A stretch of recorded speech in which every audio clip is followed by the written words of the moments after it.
मध्य प्रदेश के सागर में आजकल एक सिरफिरे सीरियल किलर का आतंक मचा हुआ है। घरों और दुकानों के चौकीदार इस सीरियल किलर के निशाने पर हैं। बीते 6 दिन में जिले में 3 चौकीदारों की सिर फोड़कर हत्या हो चुकी है। हैरानी की बात तो यह है कि सिरफिरे किलर का मकसद लूटपाट नहीं है।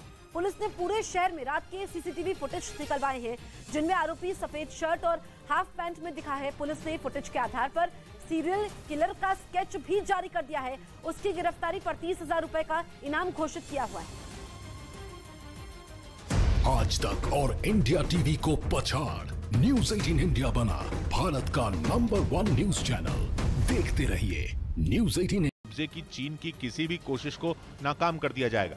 मतलब ये कि 1 महीने से चीन की दादागिरी का सामना कर रहे ताइवान ने अब पूरी तरह उसके खिलाफ मोर्चा खोल दिया है, क्योंकि 2 अगस्त को नैन्सी पेलोसी के दौरे के बाद से ही चीन ताइवान को अपनी सेना का खौफ दिखा रहा और इसी वजह से दोनों देशों के बीच तनाव बढ़ता जा रहा है। लेकिन अब ताइवान ने जो रुख दिखाया, उससे दक्षिण चीन सागर में कभी भी जंग भड़क सकती है, क्योंकि चीन उसे अपने सामने कुछ भी नहीं समझता। साथ ही चीन को अपने तेवर दिखाते हुए ये भी कह दिया कि अगर फिर ऐसा हुआ तो अंजाम और भी बुरा हो सकता है।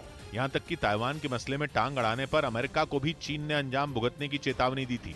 लेकिन अब ऐसा लग रहा है कि जैसे ताइवान के सब्र का बांध टूट रहा है। उसने चीन को धमका दिया कि अगर चीन का जंगी जहाज या फिर लड़ाकू विमान उसकी सीमा के 22 किलोमीटर अंदर तक घुसा तो वो ढेर कर दिया जाएगा।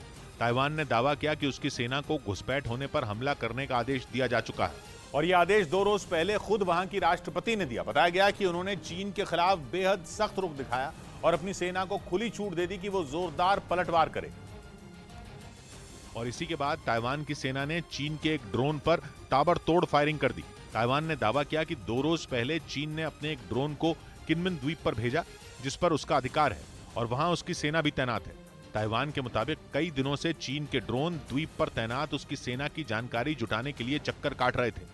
लेकिन मंगलवार को जैसे ही एक ड्रोन किनमिन द्वीप के करीब पहुंचा, ताइवान के सैनिकों ने उस पर ताबड़तोड़ गोलियां बरसा दी। ताइवान ने दावा किया कि उसके सैनिकों का हमला होते ही चीन का ड्रोन वहां से भाग गया। इस बीच खबर है कि अमेरिका को जवाब देने के लिए चीन ने ताइवान स्ट्रेट में भारी भरकम फौज उतार दी। कुछ दिनों पहले ही अमेरिका ने परमाणु हथियारों से लैस 2 जंगी जहाज ताइवान स्ट्रेट में भेजे थे और ताइवान ने दावा किया कि उसी का जवाब देने के लिए चीन ने बड़ी संख्या में युद्धपोत और फाइटर जेट ताइवान स्ट्रेट में भेज दिए। दावा किया गया कि अपनी इस फौज के जरिए चीन एक बार फिर ताइवान को चारों तरफ से घेरने की तैयारी कर रहा है, ताकि अमेरिका को यह जवाब दिया जा सके कि चीन से भिड़ना उसके लिए भारी पड़ेगा। ताइवान के मुताबिक चीन ने इस बार 62 लड़ाकू विमान और 7 जंगी जहाज ताइवान स्ट्रेट में घेरेबंदी के लिए भेजे हैं, जिनमें 15 फाइटर जेट ताइवान की समुद्री सीमा में भी घुसे।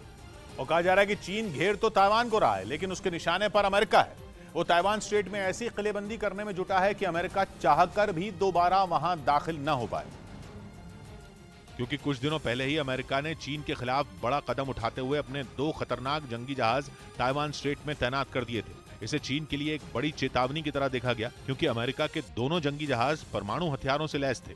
चीन ने अमेरिका की इस हरकत पर सख्त ऐतराज भी जताया, लेकिन फिर भी उसके जंगी जहाज ताइवान स्ट्रेट में शान से कई दिनों तक तैरते रहे और चीन को चिढ़ाते रहे। माना जा रहा है कि चीन की तमाम धमकियों को दरकिनार कर अमेरिका ताइवान के साथ उसी तरह खड़ा दिख रहा है जैसे वो रूस के खिलाफ यूक्रेन का साथ दे रहा है।